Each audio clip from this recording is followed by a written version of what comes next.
नमस्कार, प्रणाम। मैं सौम्या पोखरेल और आज मेरे साथ आप लोग देख सकते हैं बहुत ही दूर से हमसे मिलने के लिए आए हैं अमित सिंह जी। और इनके पास एक अद्भुत कला है जो हमारे इंडस्ट्री के खेसारी सर हैं, उनके सेम टू सेम ये आवाज़ निकाल सकते हैं, या तो कोई डायलॉग हो या तो कोई सॉन्ग हो।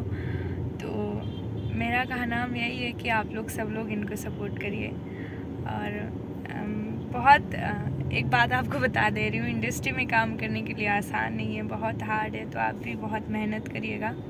और इनका एक यूट्यूब पे चैनल भी है, अमित सिंह बेदर्दी। और उस चैनल को आप लोग जितने भी लोग हमको देख रहे हैं, सब लोग जितने लोग हमको प्यार करते हैं, दिल से सपोर्ट करते हैं, इनको भी करिएगा। और सब लोग एक दूसरे को सपोर्ट करिए, आगे बढ़िए। और आपके पास जो कला है उसमें ढेर सारा मेहनत करिए। और बिना मेहनत के कुछ नहीं है लाइफ में।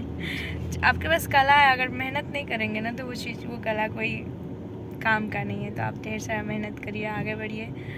और मेरा माता रानी से यही है, मैं आपके लिए प्रार्थना करूँगी कि वो ढेर सारा आपको आशीर्वाद दे और आप ढेर सारा आगे बढ़े। और इनका चैनल को सब लोग सपोर्ट करें। Love you all.